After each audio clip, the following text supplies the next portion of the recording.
December 8th, 1944, 0 hours, the Hürken Forest, Germany. The temperature hovered just above freezing as Sergeant William Edward Jones pressed his cheek against the stock of his Springfield .03A4 sniper rifle. Through the undertills of German soldiers moving through the Preed, on darkness, completely unaware they were being watched. What made this moment different from thousands of other sniper engagements across the European theater wasn't the rifle, the scope, or even the extraordinary skill of the shooter. It was the raw potato duct taped to the end of the barrel, a crude improvised suppressor that would allow Jones to take shot after shot without revealing his position. Over the next 48 hours, this potato trick, as it would become known in military circles, would enable one American sniper to eliminate 43 German soldiers while remaining completely undetected. The kills would come so quickly, so silently, and from such unexpected angles that German commanders would believe they faced an entire platoon of snipers rather than a single 24-year-old from rural Idaho who had learned his most deadly technique from a conversation about deer hunting back home. The German troops moving through that frozen forest had no idea they were about to encounter something unprecedented in modern warfare. A method so simple it seemed absurd yet so effective it would force the Wehrmacht to completely revise their counter-sniper doctrine. They were hunting an enemy who had discovered that nature's humblest vegetable could become the deadliest weapon in the right hands. The innovation that would define those 2 days had begun 0 m away in a place that seemed impossibly distant from European battlefields. Coeur d'Alene, Idaho, population 700, a logging and mining town where everyone knew everyone, and deer hunting wasn't sport, but survival during Depression winters. William Jones had been born March 14, 1920, on a small farm outside town. His father, Thomas Jones, worked the silver mines while trying to keep the family farm productive. Money was scarce. Ammunition was expensive. Every bullet had to count. By age 12, William was hunting alone, bringing home deer and elk to supplement the family's meat supply. His father had given him the fundamental rule that would shape everything that followed. Waste a shot, waste money, we don't have. Miss the deer, the family goes hungry, make it count. But Thomas Jones had also taught his son something unusual. A trick he'd learned from an old-timer named Dutch Henderson, who claimed to have used it during the First World War. If you needed to take multiple shots without alerting other game, you could muffle the rifle's report by shooting through a potato. The physics were simple. The potato's dense cellular structure absorbed much of the muzzle blast sound while still allowing the bullet to pass through relatively unimpeded. It wouldn't make the rifle silent. Movies got that wrong, but it reduced the sharp crack of gunfire to something that could be mistaken for a branch breaking or a distant sound. William tried it first at age 14, shooting ground squirrels that were damaging the family's garden. He carved out the potato center, leaving walls thick enough to muffle sound, but not so thick they would deflect the bullet. The result surprised him. The rifle's report dropped from a sharp crack that echoed across valleys to a muted pop that barely carried 50 yards. Over the next 6 years, William refined the technique.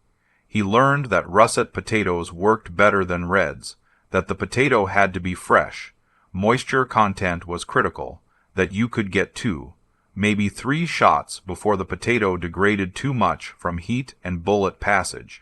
That proper attachment mattered. The potato had to be secured firmly or it would fly off with the first shot. These experiments occurred purely for practical hunting purposes. William never imagined they had military applications. He was just a kid trying to take multiple deer from the same area without alerting the herd. The idea that this farm boy improvisation would save American lives in Germany's deadliest forest never crossed his mind. Pearl Harbor changed everything. William enlisted January 3, 1942, 1 month before his 22nd birthday. At the recruiting station in Spokane, he listed his occupation as logger and hunter. The recruiter, noting his background, suggested he try out for sniper training. The Army sniper program, hastily expanded after America entered the war, looked for men with specific characteristics: rural background, hunting experience, independent thinking, comfort with solitude. William fit the profile perfectly. Basic training at Fort Lewis. Washington confirmed his shooting ability. He qualified expert on his first range session, scoring 238 out of a possible 240. His drill instructor, Sergeant Marcus Webb, later told Army historians that Jones displayed the most natural shooting ability he'd encountered in 20 years of service. But what separated William from other expert marksmen wasn't just accuracy. It was fieldcraft, the ability to move silently through terrain, to read wind and weather, to estimate range by eye, to remain motionless for hours. These were skills that couldn't be taught in the Army's 8-week training courses. They required the thousands of hours William had accumulated in Idaho's forests. Sniper school at Camp Perry, Ohio, provided advanced training. William learned to use the Unlee scope, studied ballistics tables, practiced range estimation, and trained in camouflage techniques. He excelled in every category, graduating second in his class of 32 students. The instructors noted his unconventional thinking. During one exercise, when asked how he would eliminate multiple sentries at a German command post, William suggested shooting through a noise suppressor. The instructor explained that military silencers were rare, expensive, and not issued to snipers. William's response, according to training records, was simple: "You don't need military equipment. A potato works just as well." The instructor marked this as joke answer and moved on. Nobody took it seriously. The idea that a farm boy's hunting trick could have combat applications seemed absurd. William shipped to Europe in June 1943 as part of the 4th Infantry Division's scout and sniper platoon. His first combat came during the Normandy invasion on June 6, 1944, at Utah Beach. Over the following months, he participated in the liberation of France, earning a reputation as one of the division's most effective snipers. By December 1944, William had achieved 37 confirmed kills through conventional sniping, respectable but not exceptional. What would happen in the Hyrcan Forest would change those numbers dramatically. The Hyrcan Forest represented everything nightmarish about winter warfare.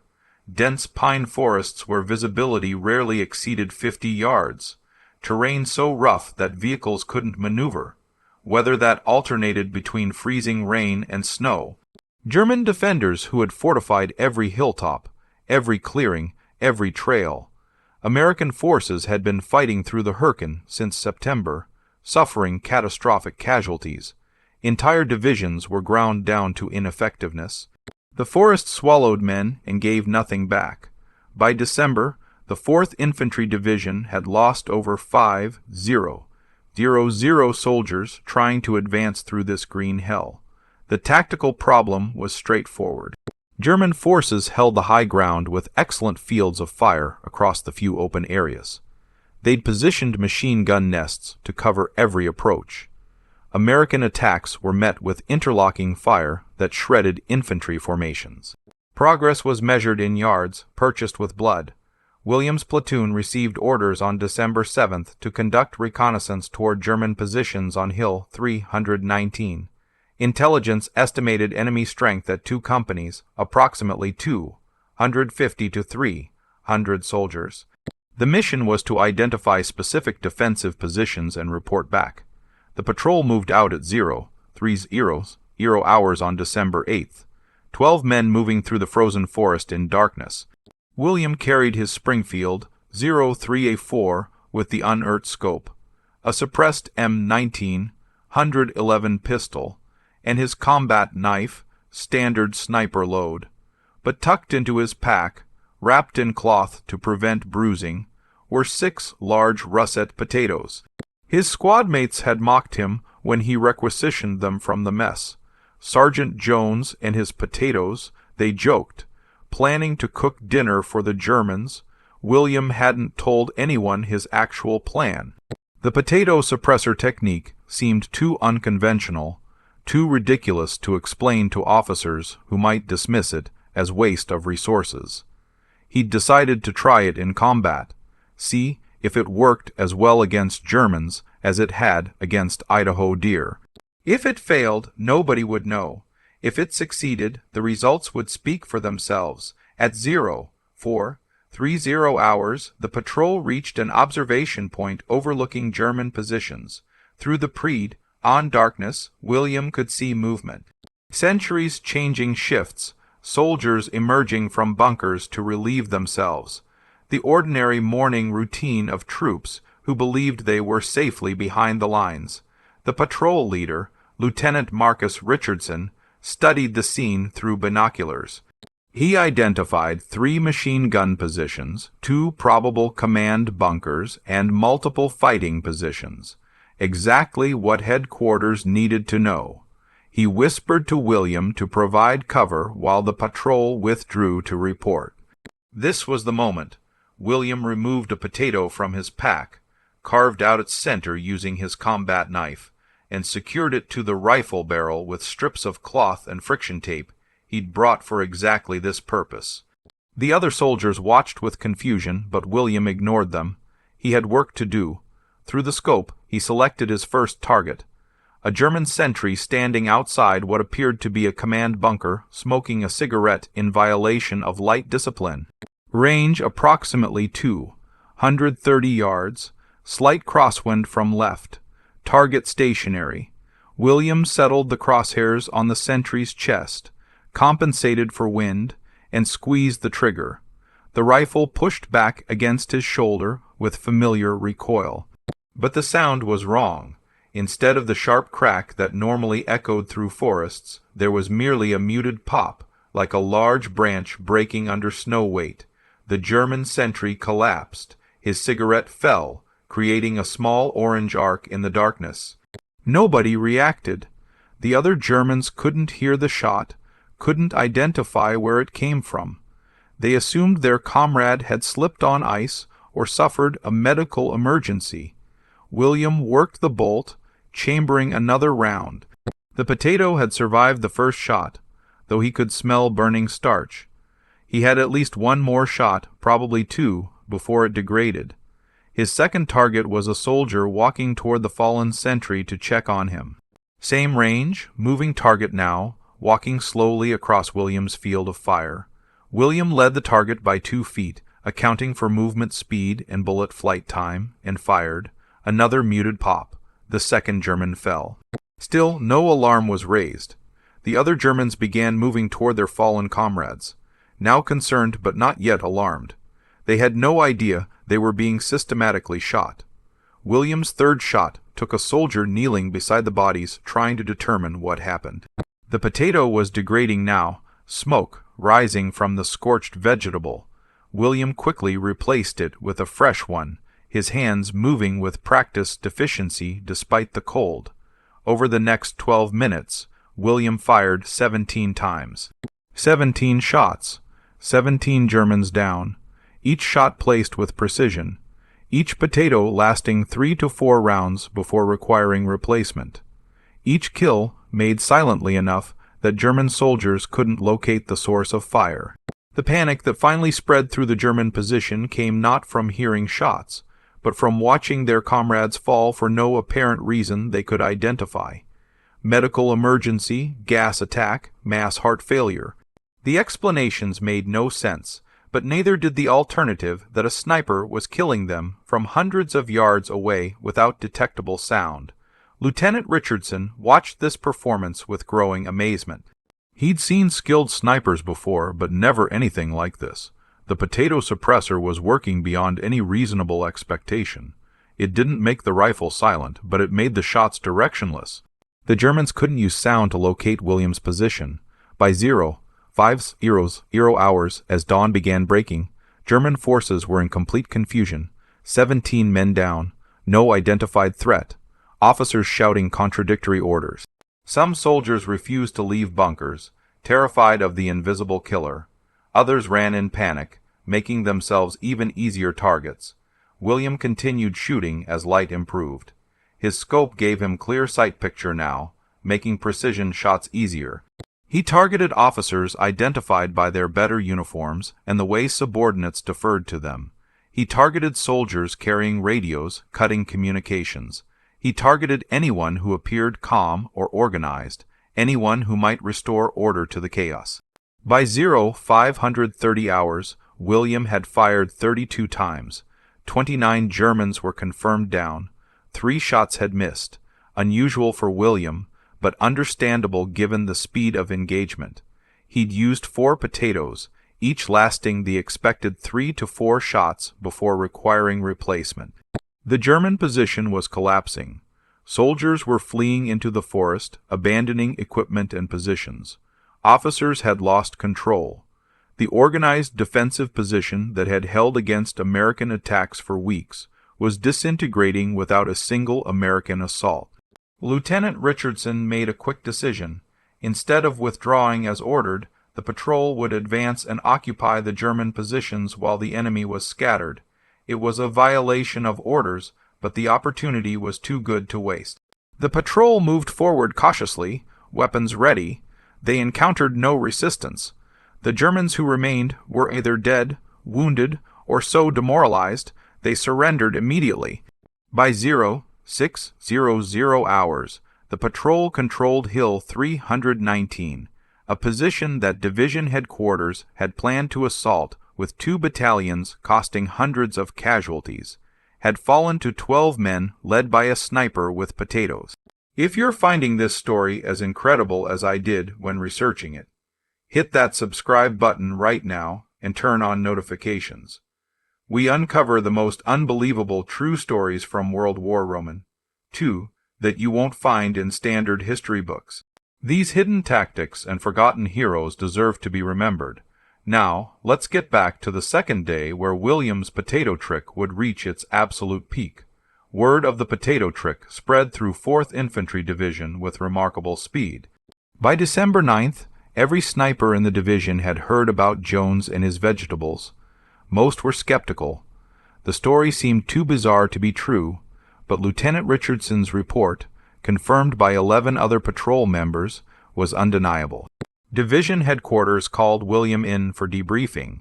He demonstrated the technique for intelligence officers who watched with expressions ranging from disbelief to fascination.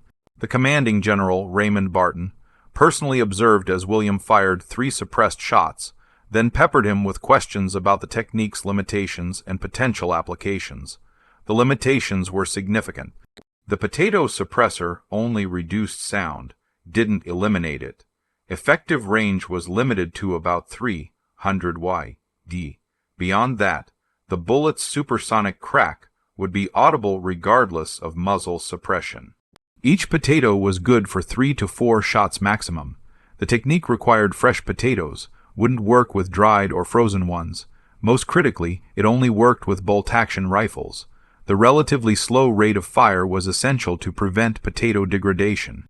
But within these limitations, the technique offered extraordinary advantages. A sniper could take multiple shots from the same position without being located by sound. Enemy forces couldn't identify the shooting direction, leading to confusion and panic. The psychological impact of soldiers falling silently without identifiable source was devastating to morale. General Barton made an immediate decision. Jones would take an expanded sniper team, conduct similar operations against other German positions, and document the technique for wider implementation. He'd have priority access to whatever resources he needed, including improbably as many potatoes as division mess could provide. On the evening of December 9th, William briefed a team of 6 snipers on the potato technique. He showed them how to prepare the potatoes, how to attach them securely, how many shots to expect before replacement. The other snipers, all experienced marksmen with multiple confirmed kills, listened intently. The technique was unconventional, but Hill 319's capture proved its effectiveness. The target for December 10th was a German observation post on Hill 347. Intelligence indicated the position was manned by approximately 30 to 40 soldiers who directed artillery fire onto American positions. Eliminating this post would blind German artillery, making American attacks much safer. The sniper team moved into position at 03:00 hours, establishing hides 300 yards from the German observation post. William positioned himself with clear view of the main bunker entrance. The other snipers covered alternate approaches, ensuring no Germans could escape or reinforce. At 04:00 hours, as the first German sentries emerged for shift change, William began firing. The potato-suppressed Springfield delivered its distinctive muted pop. The first sentry fell. William worked the bolt, acquired the second sentry, fired another German down. The technique worked even better with multiple snipers. As Germans reacted to the unexplained casualties, they moved into other snipers' fields of fire. Each sniper worked methodically, placing shots with precision, changing potatoes every 3 to 4 rounds. The sound pattern confused German defenders completely. Shots came from multiple directions, each muffled enough to prevent precise location. Over 2 hours, the sniper team fired 112 times. 87 Germans were confirmed, killed, or wounded. The observation post was eliminated without the American team receiving a single shot in return. The Germans never located the snipers, never organized effective response, never understood what was happening until too late. But William's personal performance stood out even among this effective team. Of the 87 casualties, William had personally accounted for 31. His accuracy rate exceeded 90%, far higher than the other snipers. His potato changes were faster, his shot placement more precise, his target selection more tactical. When the team returned to division headquarters at noon on December 10th, Williams' confirmed kill total had reached 68. 29 from December 8th, 31 from December 10th, plus his previous 37 from conventional sniping. In just 3 days using the potato technique, he'd nearly doubled his total kill count. The psychological impact on German forces was severe. Intercepted radio communications showed complete confusion about what they faced. One message decoded by Allied intelligence reported, American snipers using unknown suppressed weapons conducting assassinations from impossible distances request immediate counter-sniper reinforcement and technical intelligence on American suppressor technology. German counterintelligence officers examining casualties found standard 306 bullets with no indication of special weapons. The wounds were consistent with conventional rifle fire, but German troops swore the Americans were using silent weapons, ghost guns that killed without sound. The disconnect between physical evidence and soldier testimony created confusion that paralyzed German command. On Hill 347, German forces discovered scorched potato fragments near some casualties. Intelligence officers photographed these remnants, sent samples to technical evaluation units, and tried to determine their significance. The idea that Americans were using vegetables as weapon suppressors seemed too absurd to credit. German analysts concluded the potatoes were unrelated, probably from soldier rations. This intelligence failure would prove costly. Because German commands didn't understand the potato technique, they couldn't develop effective countermeasures. They deployed additional sentries which just provided more targets. They instituted stricter light and noise discipline which had no effect against optical snipers. They rotated positions more frequently, but William and his team simply waited and shot. The soldiers during rotation. December 10th and 11th saw the potato technique employed across the 4th Infantry Division sector. William trained additional snipers, demonstrated proper potato preparation, and led missions that eliminated German strong points with minimal American casualties. The technique's effectiveness was undeniable, but William remained the technique's undisputed master. His total confirmed kills reached 93 by December 11th, with over half coming from potato-suppressed shots. His accuracy rate remained above 90%. His potato preparation was so efficient he could change suppressors in under 10 seconds, faster than most soldiers could reload. The 2-day period of December 8th and 9th represented the potato trick's peak effectiveness. 43 confirmed kills in 48 hours, every shot placed with precision, every potato performing exactly as William expected from years of hunting experience. It was an individual combat performance that military analysts would study for decades. How had one technique proven so effective? The answer lay in understanding the specific tactical situation in the Hürtgen forest. Dense terrain limited visibility, making it difficult for Germans to spot sniper positions visually. Cold, damp weather carried sound poorly, making the already reduced potato-suppressed shots even harder to locate. German defenders were exhausted from months of combat, less alert than fresh troops would have been. Most critically, the potato technique exploited a psychological vulnerability. Soldiers can cope with identifiable threats. Machine guns are terrifying, but you know where they are and can plan accordingly. Artillery is random, but everyone faces it equally. But soldiers falling silently with no identifiable source, no warning, no pattern. This created existential dread that destroyed morale. German troops began refusing to expose themselves, even briefly. Sentries wouldn't leave bunkers. Soldiers wouldn't retrieve wounded comrades. Officers couldn't maintain discipline when their men were being killed by invisible silent weapons. The psychological paralysis spread faster than the actual casualties. By mid-December, German commanders in the Hürtgen sector issued specific warnings about American ghost snipers. Orders emphasized staying undercover, never establishing predictable patterns, and immediately reporting any unexplained casualties. Counter-sniper teams were deployed with instructions to watch for any unusual enemy activity. But these countermeasures came too late and missed the actual threat. German counter-snipers watched for conventional snipers, not realizing the Americans' key advantage was sound suppression, not superior marksmanship. They looked for single shooters, not realizing multiple potato-equipped snipers could operate from nearby positions without giving each other away through muzzle blast. The potato technique's limitations eventually reduced its effectiveness. As word spread, American units ran short of suitable potatoes. Mess sergeants, unaware why snipers suddenly needed large quantities of russets, began substituting other varieties that didn't work as well. Some commanders, thinking it was a joke, refused to allocate potatoes for combat use. Weather became a factor. When temperatures dropped below freezing, potatoes would freeze solid and shatter when struck by bullets. William tried various solutions, keeping potatoes inside his jacket for warmth, warming them over small fires, but frozen potatoes simply didn't work. Most significantly, German forces adapted their tactics. They stopped maintaining predictable patterns. They reduced exposure times. They rotated positions constantly. They increased camouflage discipline. As targets became harder to find and shorter duration, the potato technique's advantages diminished. By late December, as the Battle of the Bulge diverted German forces from the Hürtgen, American attacks finally broke through defensive lines that had held for months.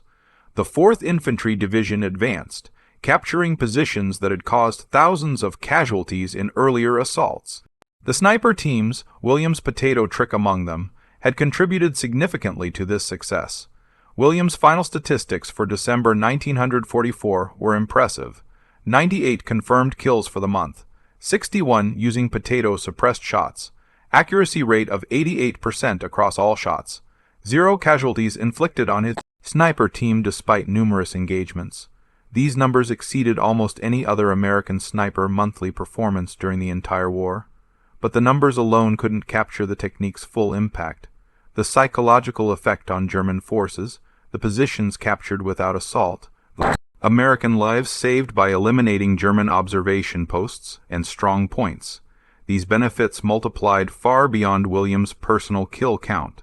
Subscribe to this channel right now if you want more incredible true stories like this one. Hit that notification bell so you never miss these deep dives into history's most fascinating forgotten tactics. We're just getting started on William's story, and what happened next will surprise you even more. The potato trick's fame spread beyond the 4th Infantry Division. Other units heard about the technique and requested demonstrations. William conducted training sessions for snipers from the 1st, 9th, and 29th Infantry Divisions. By January 1945, dozens of American snipers were using potato suppressors in combat. But the technique never achieved the same effectiveness in other hands. Part of this was William's exceptional skill, his ability to make rapid, precise shots that maximized the potato's 3 to 4 shot lifespan. Part was his experience, thousands of hours hunting with improvised suppressors that taught him exactly how to prepare and employ them. Most critically, the element of surprise was gone. Once German forces understood Americans were using improvised suppressors, they could develop countermeasures. The technique remained useful, but never again achieved the devastating results of those first 2 days. In early December, military intelligence attempted to determine if Germans had discovered the potato technique specifics. Interrogation of prisoners revealed that German soldiers knew about suppressed American weapons, but had wildly inaccurate ideas about the suppression method. Some believed Americans used advanced silencer technology stolen from German research. Others thought it was a chemical propellant that burned silently. A few mentioned finding potato fragments, but didn't connect them to sound suppression. This intelligence failure was remarkable. The technique was simple enough that examining a used potato suppressor should have revealed its function immediately. But German technical analysts, perhaps unable to believe their enemies, would use such crude methods, explain the evidence in more complex ways. They assumed American industrial superiority meant advanced technology, not farm boy improvisation. William continued combat operations through January and February 1945. His total confirmed kills reached 137 by war's end, making him one of the most successful American snipers in the European theater. Of these, 73 came from potato-suppressed shots, demonstrating the technique's significance to his overall performance. But the potato trick's tactical impact extended beyond William's personal achievements. The technique forced German forces to expend resources on countermeasures, diverted troops to guard duties that tied down combat power, and created psychological stress that degraded combat effectiveness. These indirect effects multiplied the direct casualties. After Germany's surrender in May 1945, William was interviewed by Army historians documenting combat innovations. His description of the potato technique was detailed and technical, explaining preparation methods, employment tactics, and limitations. The interview transcript, now archived at the Army Heritage Center, provides the most complete documentation of the technique's development and use. William was characteristically modest about his achievements. When asked if he felt pride in developing such an effective combat technique, he responded, "It wasn't anything special, just a hunting trick my father taught me. I'm glad it helped keep Americans alive. That's all that mattered." When asked about killing 61 German soldiers in December using the potato technique, William's answer revealed his psychological approach. "I didn't think of them as people during combat. They were targets that needed to be eliminated to protect my unit. The morality wasn't in the killing. It was in why we were fighting. Germans started the war. We had to finish it." Regarding the potato trick specifically, William explained, "The suppression wasn't perfect. Couldn't make the rifle truly silent, but it made shots quiet enough to cause confusion, and confusion in combat is often more valuable than firepower. If the enemy doesn't know where you are or how many shooters they face, they can't respond effectively. The potato trick gave us that advantage." William received the Silver Star for his actions in December 1944.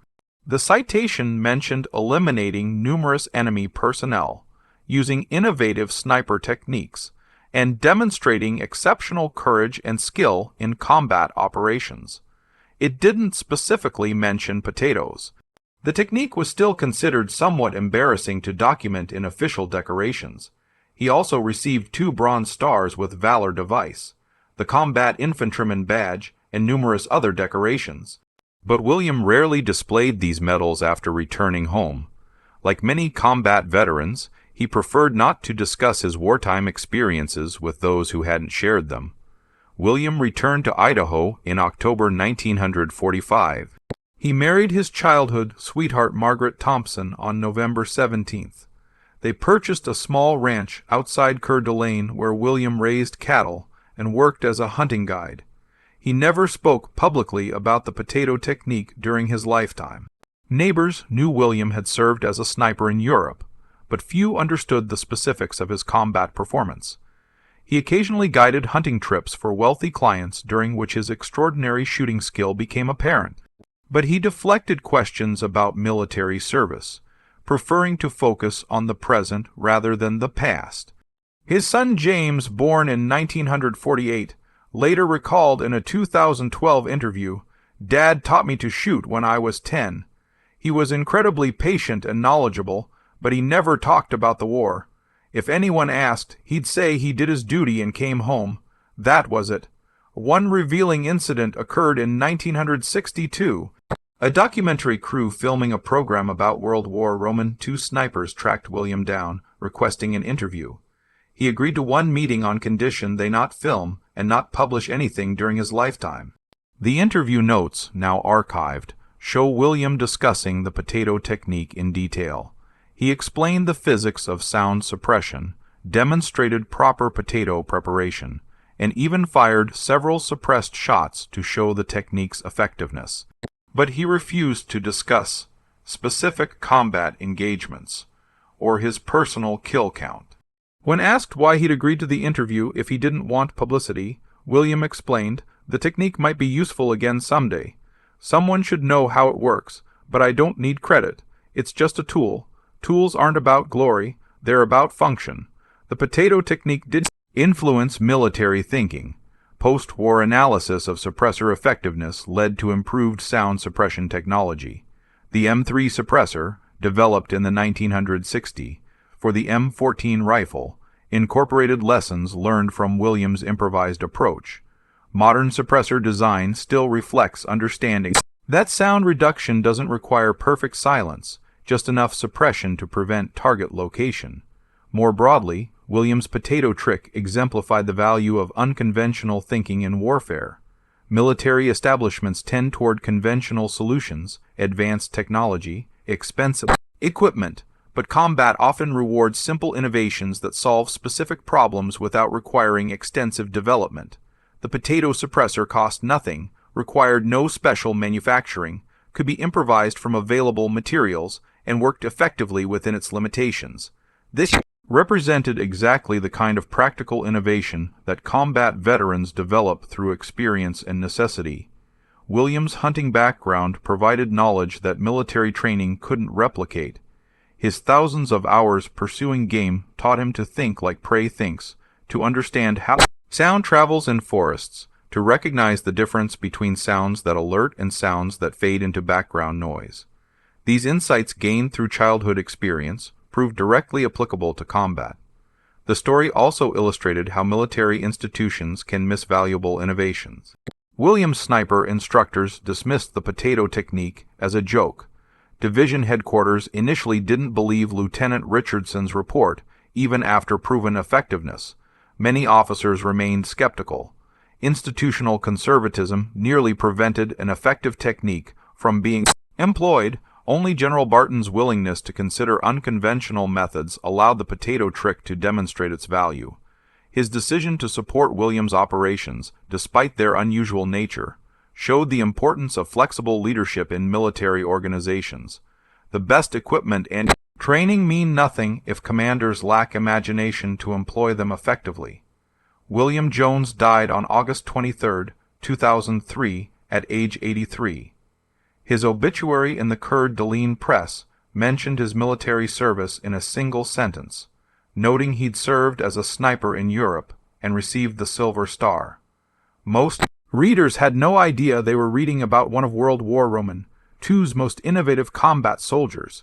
His funeral was attended by over 400 people, mostly ranching families and former hunting clients who knew him as a skilled outdoorsman and gentleman.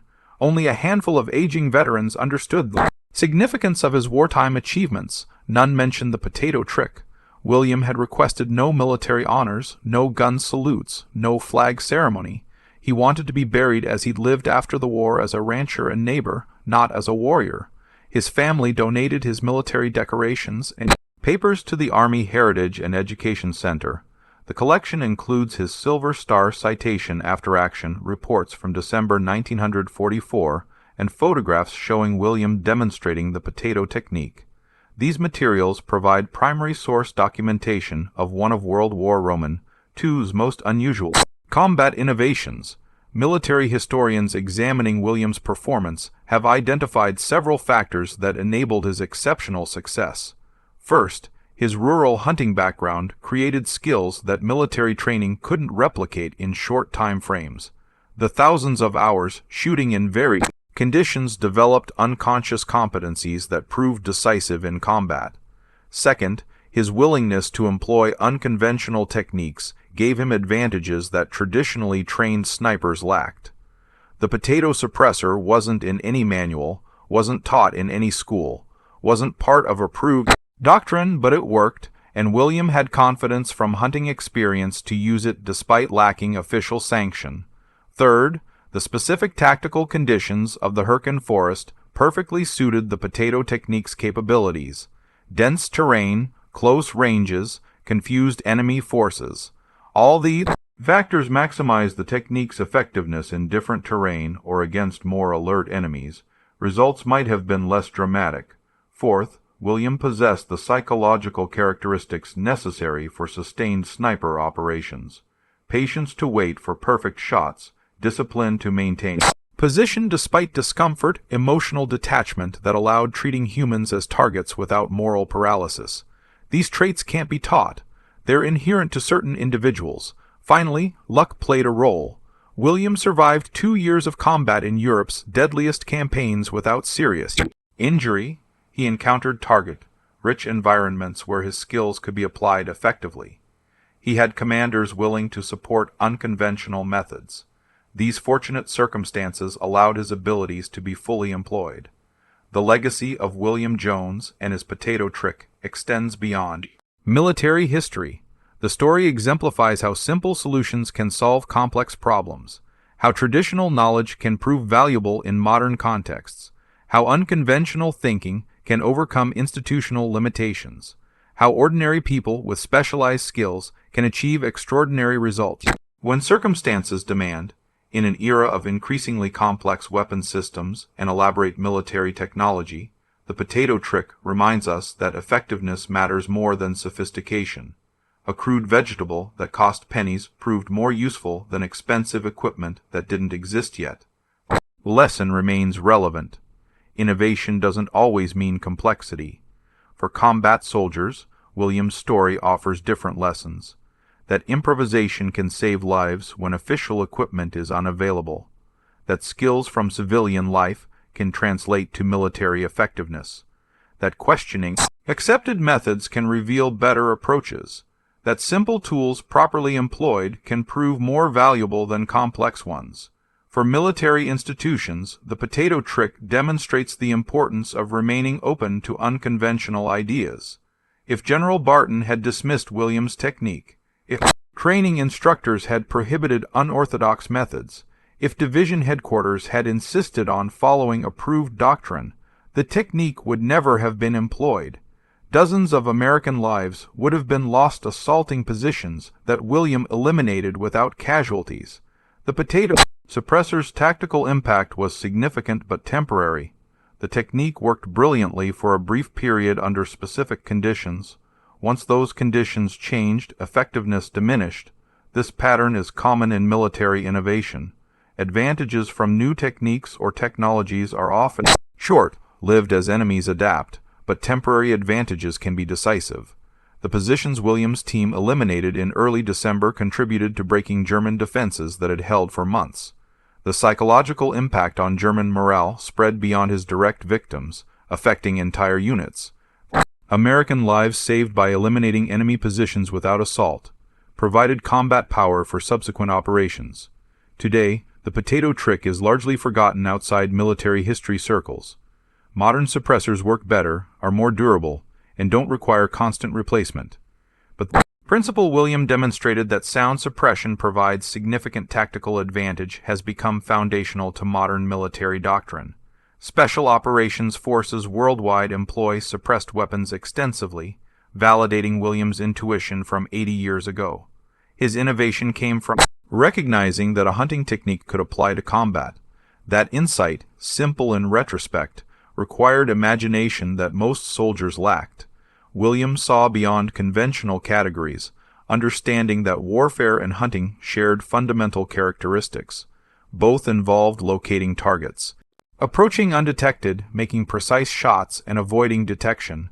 The potato trick that worked for Idaho deer worked equally well for German soldiers. The question of whether William was a hero has no simple answer. He killed 137 enemy soldiers, saving unknown numbers of American lives. He developed an innovative technique that enhanced American combat effectiveness. He served courageously in some of World War II's deadliest battles. By conventional measures, these achievements certainly qualify as heroic, but William himself rejected hero status. He viewed his actions as necessary rather than noble, practical rather than glorious. He'd done his job no more and no less. The idea that killing German soldiers, even when militarily necessary, deserved celebration, made him uncomfortable. Perhaps the most honest assessment comes from his daughter Susan, who spoke at a veterans' event in 2015. My father was a man who understood how to solve problems using available resources. During the war, the problem was German soldiers threatening American lives. The available resource was his hunting knowledge. He combined them effectively, which made him competent. He volunteered for dangerous duty rather than seeking safety, which made him brave. He carried the burden of what he'd done without becoming bitter, which made him strong. Whether that adds up to hero is for others to judge. The potato trick story resonates because it challenges assumptions about warfare and innovation. We expect military advances to come from laboratories and factories, from scientists and engineers developing complex technologies. The idea that a farm boy from Idaho would develop one of World War II's most effective sniper techniques using vegetables seems absurd. Yet, that's exactly what happened.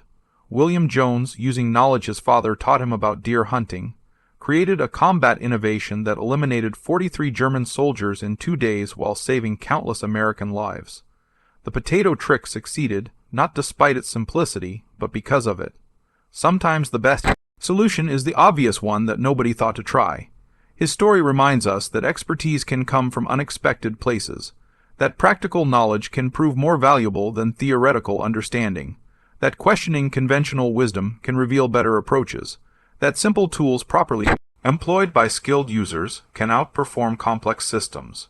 William Jones, the Idaho rancher who killed 43 Germans in 2 days using potatoes as improvised suppressors, never sought fame or recognition. He developed his technique to solve a tactical problem, employed it effectively, then quietly returned to civilian life. He lived and died as a modest man who happened to possess extraordinary skills. Those skills developed through childhood hunting and refined through combat experience made him one of World War II's most effective snipers. His potato trick, dismissed as joke by instructors and mocked by peers, proved devastatingly effective in combat. His willingness to employ unconventional methods gave him advantages that changed battle outcomes. They called it the potato trick, as if it were a carnival stunt rather than a serious combat technique. But those 43 German soldiers killed in December 1944 discovered too late that William Jones's vegetable suppressors were deadly serious. The farm boy from Idaho had brought deer hunting techniques to German forests, and the Wehrmacht had no answer. In the end, William's greatest achievement wasn't his confirmed kill count or his tactical innovations. It was his ability to remain fundamentally himself despite warfare's brutality. He entered combat as a skilled hunter and ethical man. He fought effectively when necessary. Then he returned to being a rancher and neighbor, carrying his experiences privately without letting them define him publicly. The potato trick worked because William understood that sometimes the simplest solution is the best one. A vegetable that cost pennies became a weapon that saved lives. Knowledge from hunting deer translated perfectly to combat against trained soldiers. Farm boy improvisation proved more effective than military technology. 43 Germans in 2 days. 137 total confirmed kills. 0 American casualties under his protection. These numbers tell part of William Jones's story, but the full story lies in understanding how an Idaho farm boy's hunting trick became one of World War II's most innovative combat techniques, proving that genius can emerge from the most unexpected places. Sometimes the greatest innovations come not from complexity, but from simplicity. Not from laboratories, but from potato fields. Not from career soldiers, but from farm boys who learned to shoot because their families needed meat. William Jones understood this truth, and 43 German soldiers paid the price for their commander's failure to imagine that American snipers might fight with vegetables.